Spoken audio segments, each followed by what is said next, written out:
present, this is nothing but liquid. So I pour it out, it pours out easily, right? But I don't want it to be in that form. I want it to be in a different form. So so now, you notice this has ice in it. It ain't perfect tonight, but it was perfect earlier. But watch this. It's got ice in it. This was that. Y'all smart. I wanted that to be this. But I couldn't let that stay in the environment it was comfortable being that in. So I had to put it in the freezer. Okay, thank you, baby. In essence, I had to change the climate that the water was in. And when I put it in the freezer, it had no choice but to conform because the climate influenced the liquid. Y'all ain't got it, but I'm going to help you. You want to be happy? You got to change the climate. You want to be rich? You got to change the climate. This church want to build? We got to change the climate. You can't expect to be prosperous when all you do is speak negative and act ugly. You can't become wife of the year when you're the hoe of the year. You can't become the husband of the year if you're the baller of the year. If you want to change your condition, change your climate.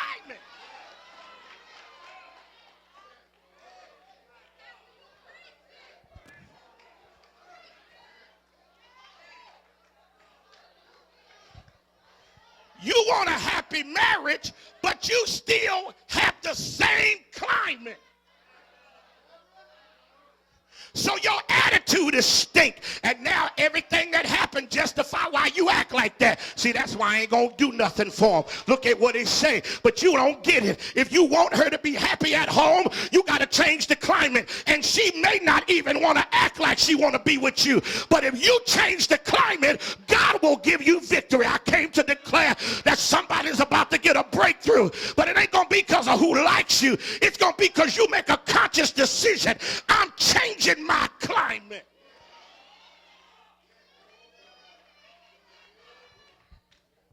Y'all sit down. Watch this.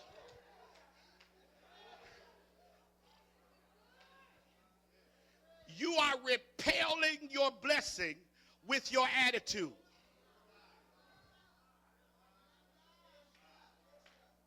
Have I made any sense yet? Here's been the toughest thing. God's been trying to bless you for years. But the climate you've created melts blessings.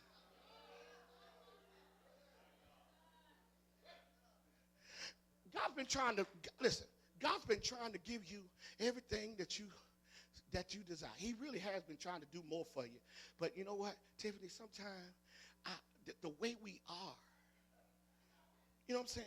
BJ, the way we are, the way Gwen Ruiz we are, Andre Conner, the way we are sometimes makes God have to take his hand off and leave us to our own strength, which is never big enough nor strong enough, Chris, to produce outcome. Here's what's crazy. Your climate conditions will set the pattern for the outcomes that even your enemies can't stop. Sharon, I'm serious about this. When I say this, Bridget, and I'm dead serious. This church is on the verge of its greatest season. But some of the things we got to change is our attitude. Because we can't attract people and then repel them with bad attitudes. No, are y'all hearing me? We can't be a place where we welcome people and then when they start getting involved, we unwelcome them because we insecure.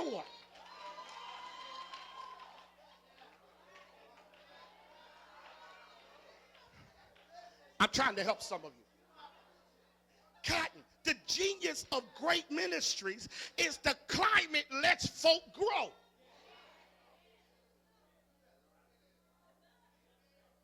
I'm really trying to help some of you. You will never get out of debt if you don't create a climate of generosity and obedient giving. It ain't gonna happen. I don't care how many jobs you work, and I don't care how many insurance policies you get cashed in, and I don't care how many folk cut you a check, and I don't care how many times you get an insurance check, and I don't care how many times you get your tax return check, until you change the climate and you become a seed planter. See, some of y'all ain't moved yet. That's why you're broke. I'm trying to help you. Until you become a seed planter and you start pouring your money into the kingdom, and until you stop whining about what you ain't got. God ain't asking you to give $1 million if all you got is 10. God is asking you to give that $1 and watch that $1 become $1 million, because you at some point have got to change the climate. I need you to get this. You want a happy relationship, but you got the worst attitude. You're judgmental, or you're nasty, or you're negative, or you're always in folks' face. You got to learn that whatever I desire, I got to change my climate. Are y'all catching this? The climate will determine what's going to grow in it.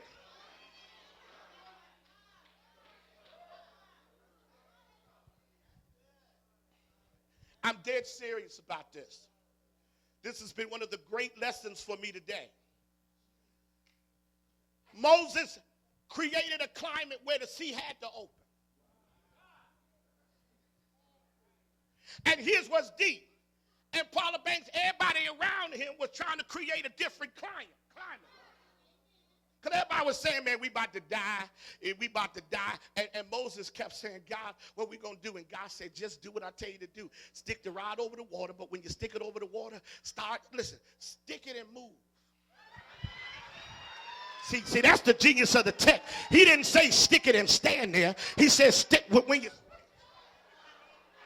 Because I'm going to only part where you walk. Y'all ain't got it. You sitting up here sticking. It ain't moving. Ain't nothing happening. He told me to pay my tithe. First of all, don't do it because I tell you. Do it because he told you and I just reminded you. All I'm doing is reminded you. But here's what you got to do. I need about 5 of y'all to act like you got a rod in your hand. And at the count of 3, I need you to stick it and move. 1, 2, 3.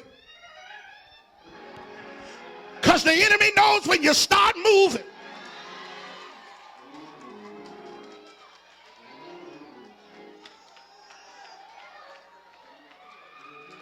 And stop worrying about who's in front of you, because God will move what's in front of you. I need about 5 more folk to stick and move.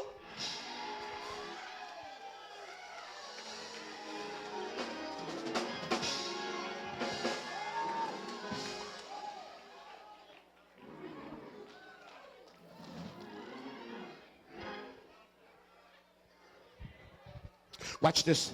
Be seated. My God, I feel the Holy Ghost talking in this house. Here's what's scary. You got to create a climate. So listen. Tiffany has been assigned at this season to be our praise and worship leader. She's been assigned. And it was Tiffany. I saw her in church earlier. She's somewhere in here. And I told her, and Tiffany and I have been talking, and Tiffany and I have been talking. And one of the things I said to her, I said, listen, I want to create a climate of worship that makes folk say yes and it makes sense to. Okay? So we've been working at worship. You know, we've assigned a worship coordinator. This is Juliana. We've been working at worship, and we made a decision. Create the climate. Okay, watch this. I travel all the time. I travel all over the country, and I stay in beautiful places. I stay in beautiful hotels. So some of the hotels are absolutely gorgeous. And every now and then, they hook me up with a suite. Oh, the suite is so beautiful. It's wonderful. And then somebody else pays for the food and everything. It's wonderful. But this thing over here has created such a climate. So even if I stay in a $3,000 a night suite, I would rather come home to a 1-bedroom apartment in the hood. Because when the climate is right, y'all missed it. I need you to tell your neighbor, man, God's about to bless about 80 of y'all in here. Take your neighbor's hand and say, neighbor, your blessing will run home when it's coming to the right climate. Your blessing will run to your house You want to know why your blessing ain't been home lately? Because you ain't created the right climate. But the Bible said that God inhabits the praises of his people. I need a chair. Give me the chair. What the verse? No, you ain't got to come to me. Put it right there. God said, whenever you start to praise me, I sit down in the middle of your situation. Whenever you start to praise me, whenever you start to praise me, whenever you start to, I think I'm going to preach my own revival next year. Whenever you start to praise me, gotta sit down in the middle of your situation. Tell your neighbor, I'm getting ready to make God sit down. I'm getting ready to make God sit down. I'm getting ready to make God sit down. I'm getting ready to make.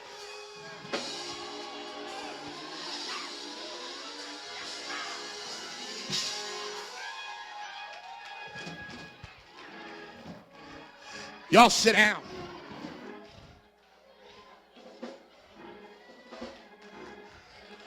I need about 5 folk. Look up to heaven and say, God, you can sit down next to me. Now start acting like you want them to sit down. Hey! Hey!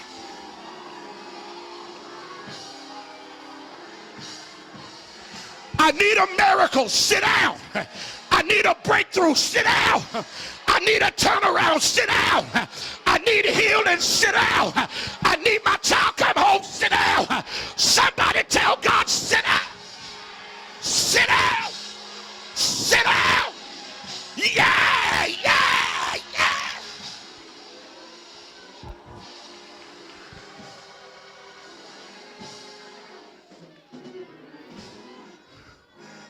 Y'all sit down. We got to get out of here.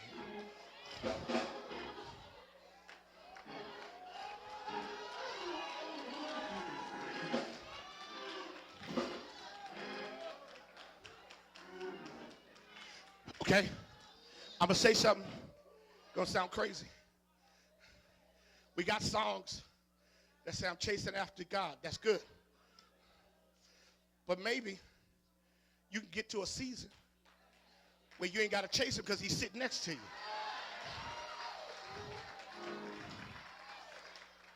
you. Do something crazy. Nudge your neighbor, say, neighbor, can you slide over a little? God's about to sit down. Some stuff is about to get changed. When I wake up tomorrow,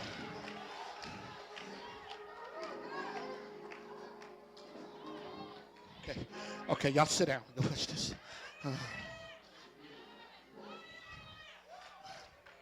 The climate was conducive. Kenny Atkins for God to do something. I dare you to try. But here's the second thing. This blessed me. And my time's almost up. Watch this. Watch this. Watch this. And this is going to bless you. When Moses tried, God did something else crazy. You ready? Gene, here's what he did. When Moses tried, God confounded his critics and gave him victory over his enemies. Okay, let me tell you this. Whenever, you start doing something that is purely driven by obedience, your critics will be exposed. And that's okay, because they're part of the confirmation. You ain't going to ever do anything great for God without somebody with an opinion. Listen. Jeanette, I've been in the paper a lot for a lot of stuff lately. And one day, some said, go read the comments. And normally I don't read the comments. Go read the comments. Now I think Phyllis, I'm doing something. We doing something pretty admirable. Well, a couple of comments was like, God bless Reverend Guns and St. Paul, and we pray success over their effort. But then there's this one guy who said, we done seen this before. Ain't nothing gonna happen. This ain't nothing but them in bold print. Proving again they can't fix their own bold print problems. I got mad and got ready to respond. And God said, who you responding to? What's his name? I said, his name is this. He said, that ain't his name. That's his cover.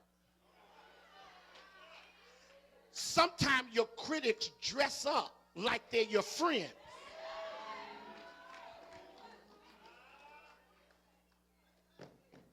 So God said the best way to deal with a critic is to give them evidence to criticize again. Some of y'all got to get this, because the enemy uses your critic to stop you from doing it. But God said, let your critic be the one that makes you do it better, because the only way to shut up a critic is evidence. All right, watch this. And watch this.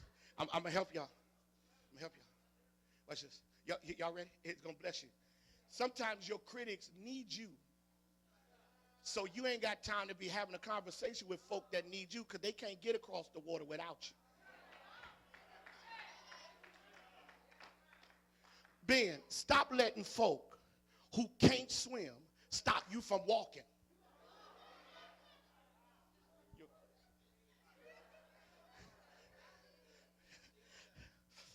A major revelation. God loves you so much till when you try, he'll do crazy stuff. You ready? Here's the crazy thing. It wasn't just that the rod was across the water and it opened. Here's the other thing. The other thing that messed me up was in verse 21. It said God, watch this. God drove back the sea, blew it all night, and turned the sea into dry land. All right? That's the first thing is, how does wet stuff become dry? Well, God blow dried it.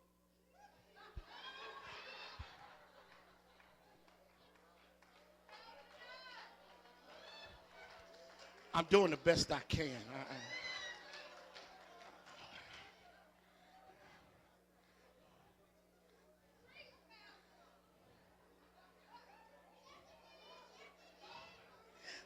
But here's the other thing that messed me up. The Egyptians got stuck in the mud. All right, you got it. Hold on. God's folk walked, listen, two different groups walked across the same. One got across and the other got trapped, because God made one dry and another muddy. He didn't make it wet. He made it muddy. Here's what's deep. You up here worrying about your enemies. Let them keep messing with you, because they think they can stop you. If they keep following you, they're going to end up getting trapped in your miracle. God, I got to get out of here. They're going to get trapped in your miracle. Okay, all right. So when he tried, he confounded his critics, and he experienced victories. But here's the last thing. Till I'm done, we out of here, because the baby's got to go home and go to bed, and I'm tired. Watch this. When he tried, someone say, I'm trying tomorrow. When he tried, watch this. God, someone say God. God, seeing the combination of confidence and compliance, became vested in ensuring victory. Okay, I want to bless you. God, seeing the combination of confidence and compliance. Let me help you. Folk can't measure your obedience. They can only see your fruit.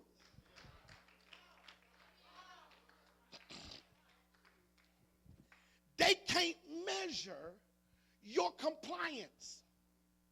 So sometimes while you're trying to get people to acknowledge what you do, they ain't built to see your obedience, because obedience can't be viewed by blind folk.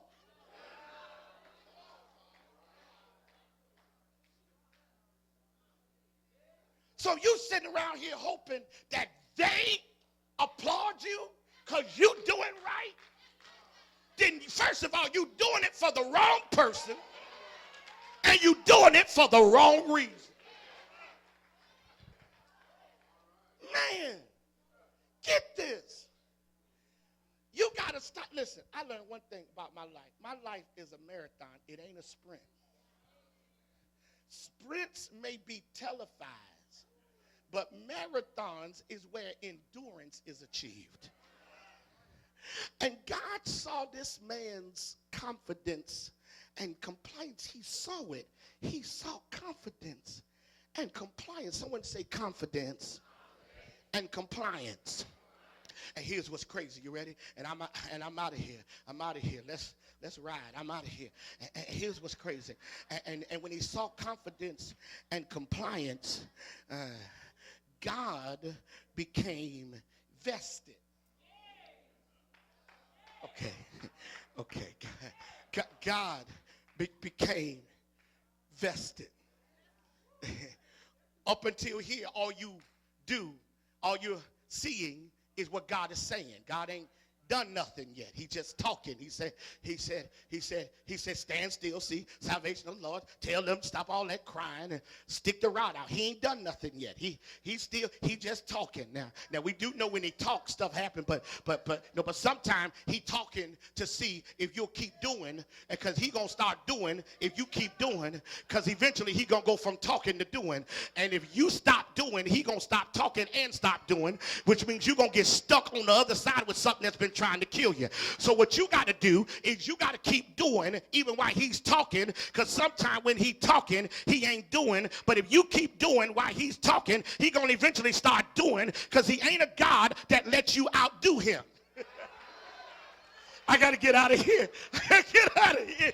See, you sit around going, he ain't doing nothing. Well, that's all right. If you keep doing, he getting ready to do. I need you to take your neighbor's hand, shake it like you're going to shake it off, and tell him he getting ready to do it.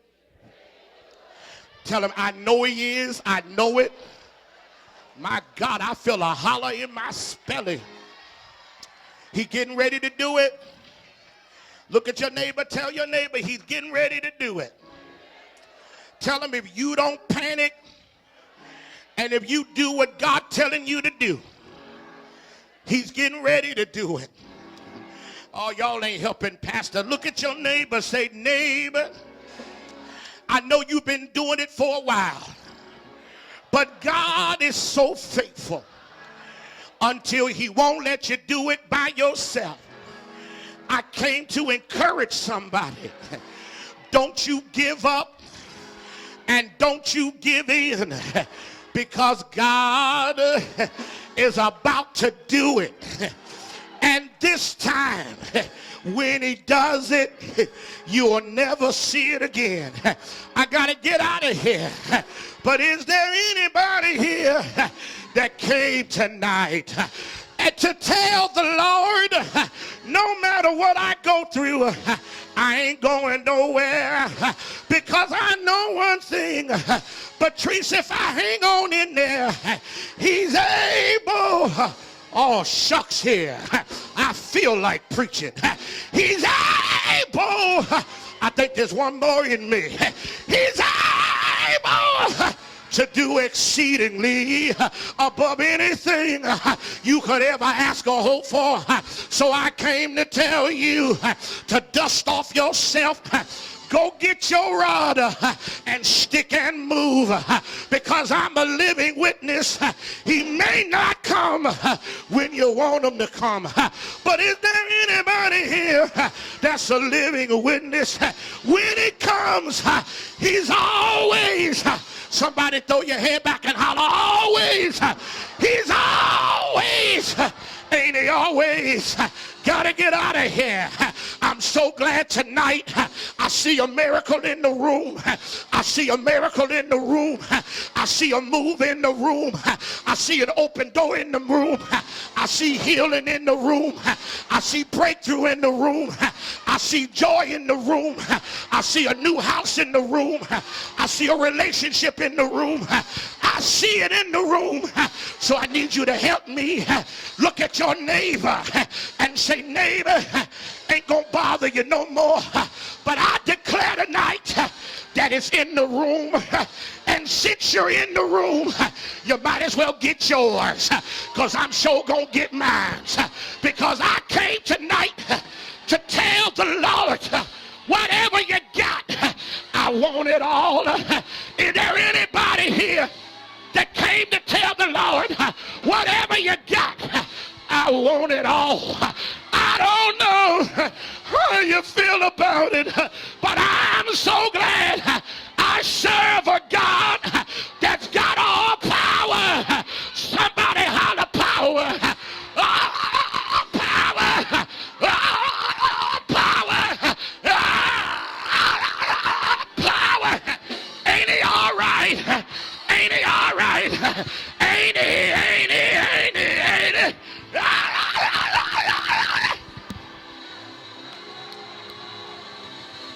Yeah! Yeah! Yeah! Yeah! Yeah! Yeah! Yeah! Yeah!